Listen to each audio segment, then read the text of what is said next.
need a new outfit for every event. I'm talking to myself, but I'm talking to somebody out there.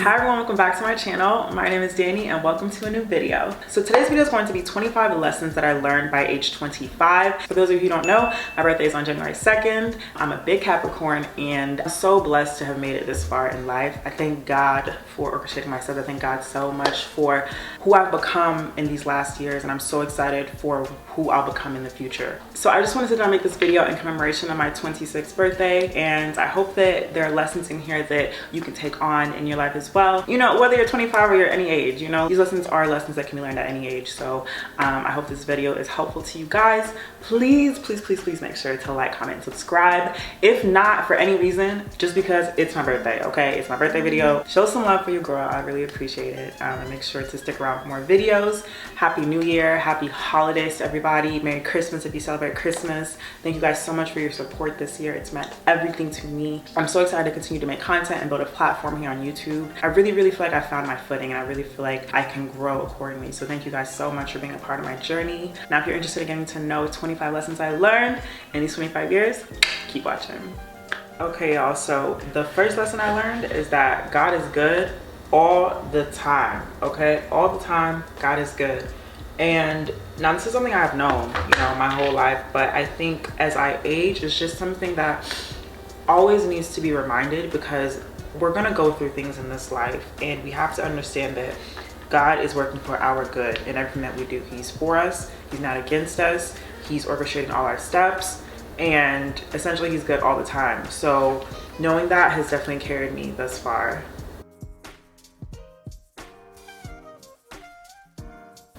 The second lesson is just to keep going, because we never know how sweet our lives can get. We can only predict so much of our lives, we can only plan for so much, but our futures are unknown to us, right? So it's just so important to keep going despite the hardships that you're going through, because you just really never know how sweet your life can get.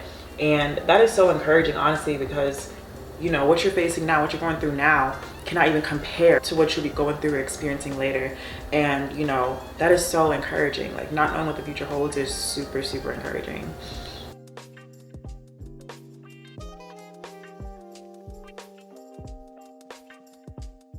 Third lesson is to take risks if you can see the benefit.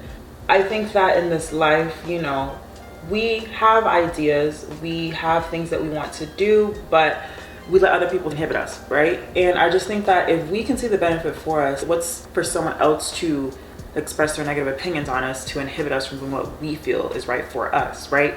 Take the risks. No one ever got to where they wanted to get to by staying complacent and not dreaming big and going for what they wanted to go for. So take the risks, I am telling you. The fourth lesson is to simply go the full mile. You know, by cutting corners, we're only hurting ourselves, you know? So just go the full mile. Put all your efforts into everything that you do. I know that we're human. I know that's not always possible, but you will reap so many more benefits by just pushing yourself and going the full distance, rather than cutting corners and stopping when you're tired or stopping when you see a roadblock. You gotta keep pushing through. And the fifth lesson is to pay for something once so you don't have to pay for it again. I think in my younger years, I used to always want to buy things because they were cheaper, right? Oh, this is cheap, this is cheap, this is cheaper, so I'm going to buy this instead of spending more money on the expensive version of it. And as you age, you just realize that all the money I spent buying these cheaper options, I could have just saved my money to buy this one expensive option, and it would have lasted me the same amount of time or longer.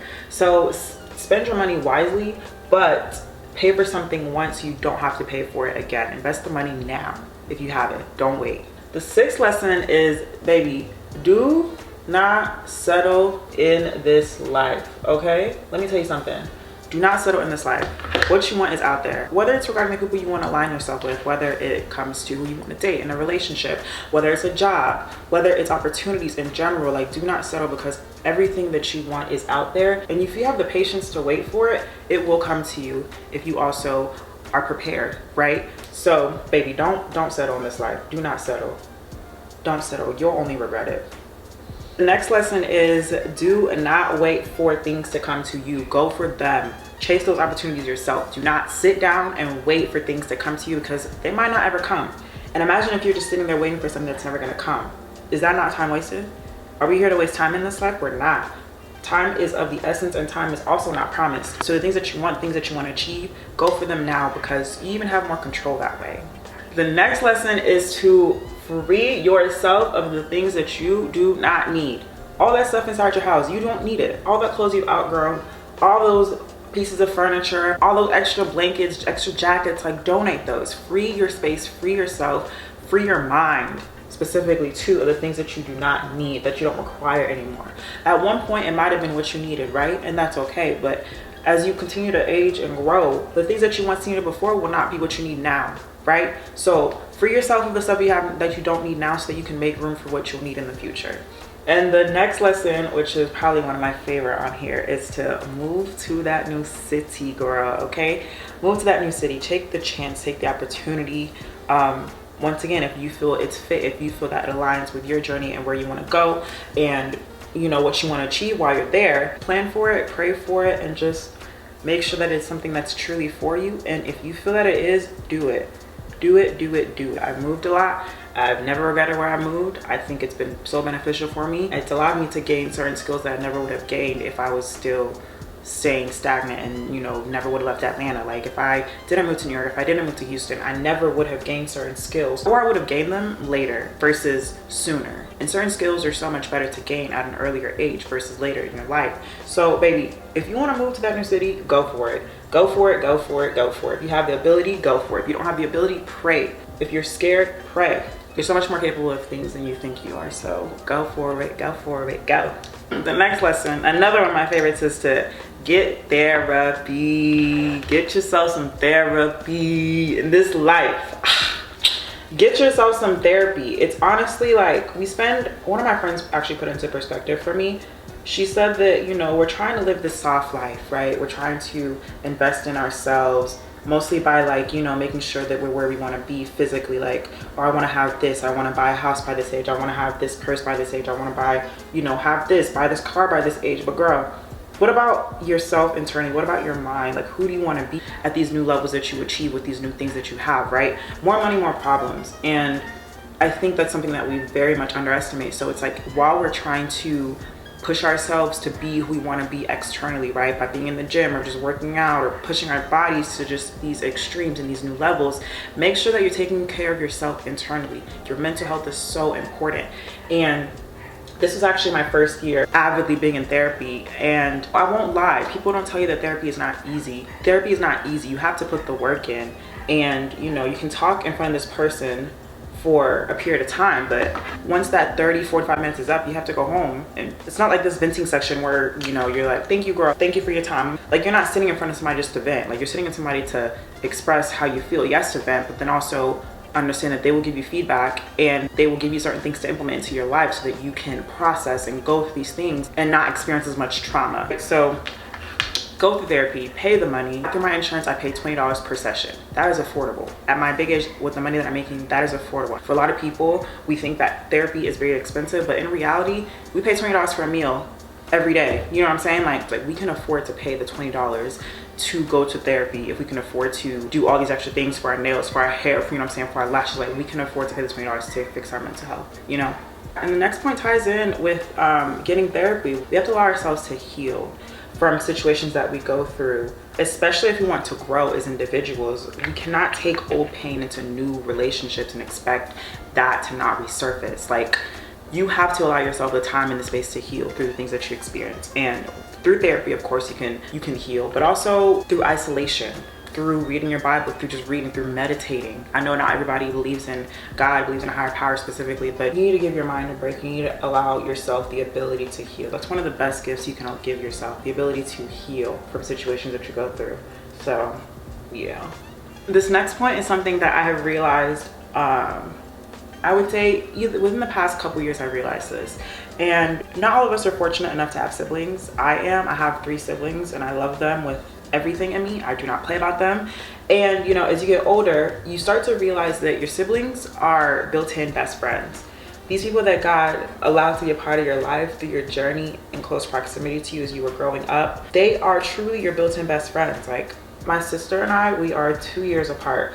And as we've grown older, I've just realized that, like, bro, this is like no one knows me better than she does. She watched me grow up. She watched me do everything, you know? So it's like, yeah, like when I'm going through something, I'm gonna call her because she can give me the best advice because she knows me the best, you know? I never knew how much our relationship would change, how blessed I'd be to have someone like her in my life, along with the rest of my siblings who are also amazing, and I love them deeply. But I think just in retrospect and just looking at how close we've gotten this year, I've just really truly realized that I've just been fortunate to be blessed with people who know me so well and who can speak life into me, who can be honest with me when I'm wrong, who can, you know, make sure I'm on the right path, who can support me, who can just be there for me if I need them. Like, we show up for each other, we show out for each other, and that's how it is. Like, we're family, right? But I really do love them. Like, me and my sister joke and we're like, would we be friends like if we weren't siblings? And honestly, like, I think I'd be her. I don't know if she'd be my friend,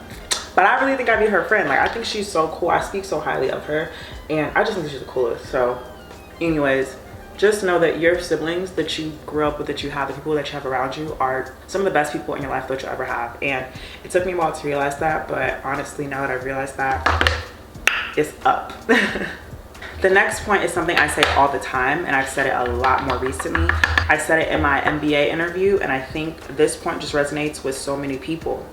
And the point is that you are always a student. Whether you're in a traditional institution learning, you know, under a professor or whoever you're learning under, or you're just living life, you know, going through life, experiencing different things, the different things that we go through, the different situations we're put in, there's always lessons and things to be learned from them, right? And we get to know different people who've had completely different experiences than us, and everything that we experience, everything that we see, people that we speak to, we can learn from, right? So it's just always important to remember that no matter how many degrees we have, no matter where we are in this life, we're always students. And knowing that and allowing yourself to just always learn, you know, like when you hear somebody use a vocabulary word that you never heard before, in that moment you're gonna become a student and you're gonna look that up and figure out what that word means, or ask the person, you know, when someone uses a phrase, when someone uses a term that you're not familiar with, in that moment you're going to be a student, you know, allow yourself to be a student and ask that person what that means, because that way you can learn. So yeah, just remember you're always a student. Always a student.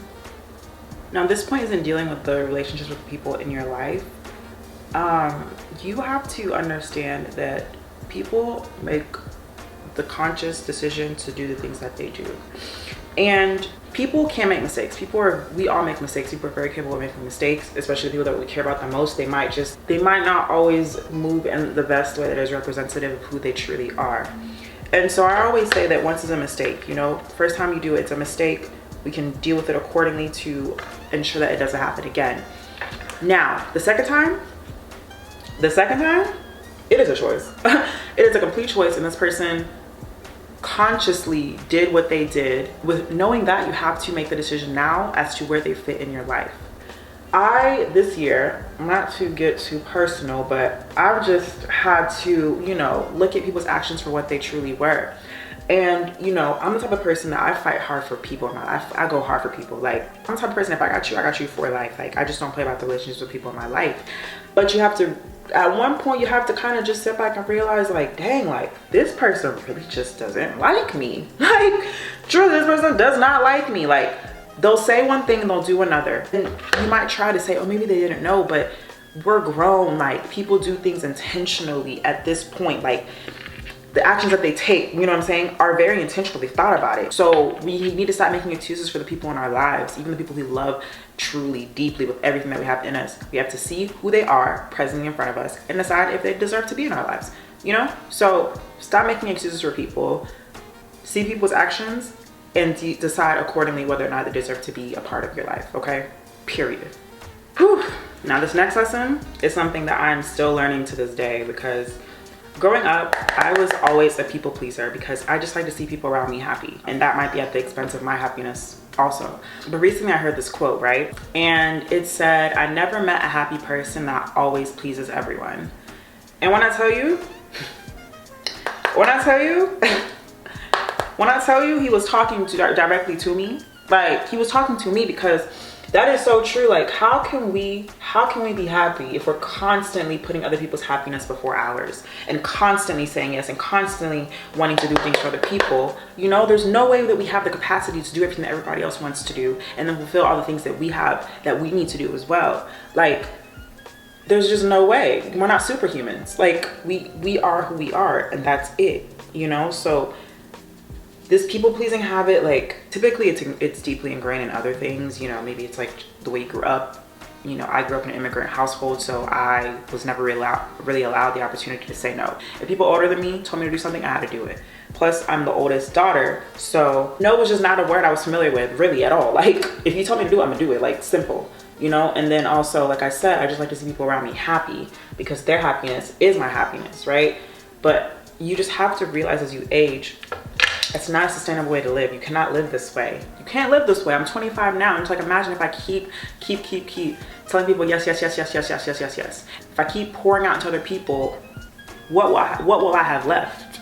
I'll have nothing left. Like, who will I be? I'll be nothing, you know? I'm talking to myself as I'm saying this, but I'm also just really trying to let y'all understand that this is a real thing that we all deal with. Like, say no. It's okay. If they love you and they appreciate who you are, like, it will not ruin your relationship with them. Like, saying no is a response. Like, yes and no are both responses to things. So, yeah. The next point I have to discuss, we're on number 17 now, and this is to celebrate your wins no matter how small.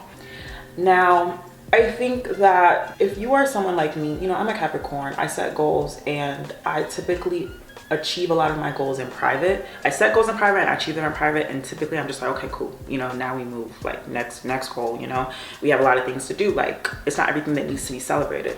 But as you realize that this life that we have is not promised and it's short, it's important to celebrate the wins that you have, like the things that you do, big or small. It's just important to celebrate the things that we achieve, no matter how long our list of goals are, no matter how long our to-do list is. Celebrate those goals. Like, you did that, you know, you put the work in and you saw the fruits of your labor. Like, you did that. So celebrate yourself.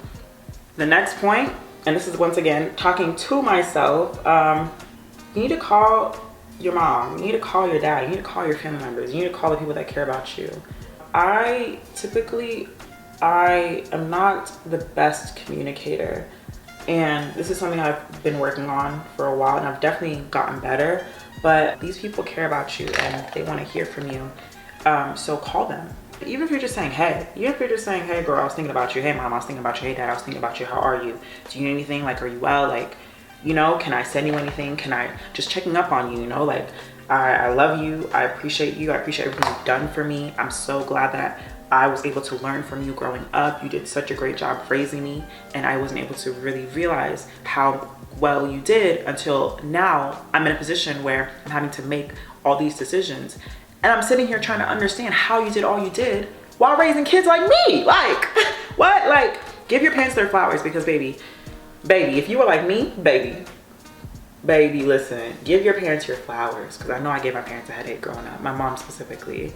But now I tell her all the time, like, I'm so appreciative that I got to have you as a mother, because the lessons that you taught me are lessons that people my age are learning now. You know what I mean? So give your parents their flowers, call them up, tell them you love them, tell them you appreciate them. They deserve to hear that from you. The next lesson kind of goes into that as well, which basically is just saying, check on your people. Check on the people you love and the people that love you, and, you know, make sure to understand what their love languages are so you can step into those positions for them, right? Like, for example, the way that I show people that I love them and I care about them is by showing up. I'm an in-person person. I'm not always good on the phone, like, but if you need me to show up and pull up, I'm there. You get what I'm saying? So that's my love language, but that might not be the love language that other people want and expect out of you, right? Like, I have friends who love phone conversations and love being on the phone and love texting and all that. So I have to kind of change who I am and change my habit to meet their needs, because I love and I care about them. And you will change yourself, the people that you love and care about, if it's within your capacity, right? So check on your people, make sure that they feel loved by you, and try to continue to be a light in their lives. This is a really hard time for everyone. People are really going through it and not speaking out. People are suffering in silence. So just check on your people. Just check on your people. And I'm talking to myself, okay? Check on my people. I'm talking to them. Now, the 20th lesson is simply a reminder to trust God and trust that he is a gracious and good God and a God that is working for your good, okay? God is not our enemy. Things are going to happen to us that are going to shift the way we think. But at the end of the day, God is a gracious and good God, and God is for us, and God is orchestrating all of our steps. So where you are presently, do not question it.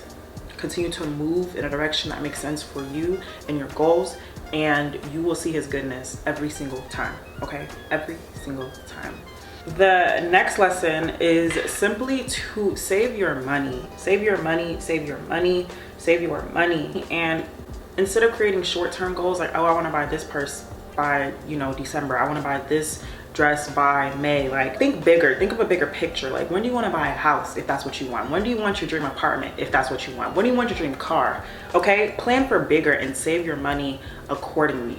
Budget accordingly. Think long term, make your goals bigger than they are presently, and visualize how you can create that life for yourself. Visualizing and planning work hand in hand. Same with manifesting and praying and putting in the work, right? So yeah. And along with that is just a lesson to become financially literate as soon as you possibly can. Now, this is something that I'm still having to learn and understand, because growing up, money was just not a conversation that we talked about openly, right? We were very secretive when it came to money, when it came to like our finances, with my parents and everything like that. Money was just not something we really talked about. And so now that I'm, growing up, I just don't have as much knowledge as other people around me do, or as I wish I did, surrounding the topic of money and how to, and how to properly save and where to invest and things like that. I just wish that, I would have learned this earlier. So my lesson, and something I'm having to learn now, is just to become as financially literate as possible, taking all the knowledge you can. Now that we're grown, I'm sure that you know somebody who knows somebody who knows somebody who got a background degree in like accounting, you know what I mean? So we have the resources now to be able to take on the knowledge that we would like. So I'm talking to myself, but I'm just saying that understand how finances play a role in your everyday life and how they'll play a role in your future, and plan accordingly. The sooner you learn, the better you can work towards your long-term financial goals. So yes. The next one, still in discussing finances, is just to come to the realization that you don't need the latest and greatest of everything out there. Okay, this is something I realized probably in the last couple years. In the past, I used to get an iPhone like almost every year. Every upgrade I could get, I got it. You know what I'm saying? This year I paid my car off and I was about to get, a Benz. Like around this time, I was gonna get a Benz for my 26th birthday. That was the goal. And different people in my life and different experiences just made me realize that I don't need the latest and the greatest of everything, Keep what you have until the wheels fall off. And at the end of the day, if you keep what you have long enough, you might be able to resell it for more than you purchased it for, right? So I think in this life, and this ties in with, creating financial goals for yourself, understand what your true financial goals are and understand how you can minimize your spending now so you can save that money and eventually achieve the goals that you have for yourself in the future. So yeah, girl, you don't need the latest and the greatest. What you got in your closet is fine. You don't need a new outfit for every event. I'm talking to myself, but I'm talking to somebody out there. You don't need a new outfit for every event. Reduce, reuse, and recycle. I promise you, it's something that I'm striving so hard to implement, because I know that the benefits of it will be so worth it. So yes, you have enough right now. You don't need to add more. You don't need to add more to your finances, to your expenses. You're good. You are good. So I'm finally done getting ready. So we're now on 24, so we have 2 more. And the next one is that you will fail at things, but you have everything within you to get up and to try again. Now, failure is something I've always been afraid of. I'm still afraid of failure now. But in taking risks, you have to understand that you'll either achieve the goals that you have, or you'll have fail and you'll have to try again. Simply put. And we cannot let failure inhibit us from achieving what we want to achieve.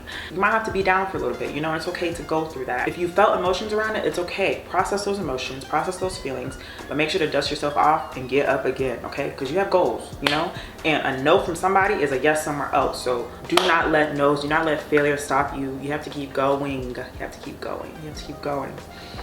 And the last lesson on my list is just to trust God, trust your journey, trust the journey that he's given you, and trust that you're exactly where you need to be and you're exactly on the right path to get to where you want to be. This is, like I said, another one of the things that I'm having to remind myself constantly. I'm also really trying to let the people around me know, to remind them as well, that it's the same for them. You know, I think that we're just in such an important period in our lives, you know, being in our mid-20s, well, me and my friends, the people around me, where these years that we're in now are incredibly important in, you know, trying everything and trying to set a foundation, right, to make sure that we're set for the future.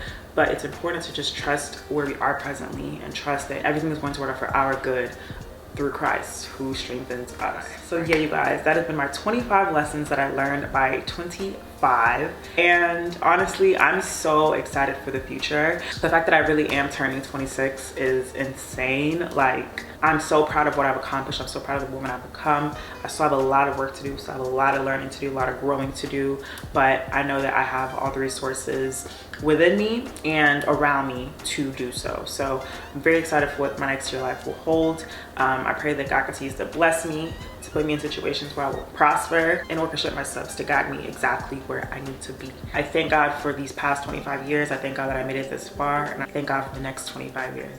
God willing, okay? In 25 years again, I'll sit down and make this video. Again, God willing. So yeah, you guys, thank you guys so much for watching this video. I hope that you guys enjoyed.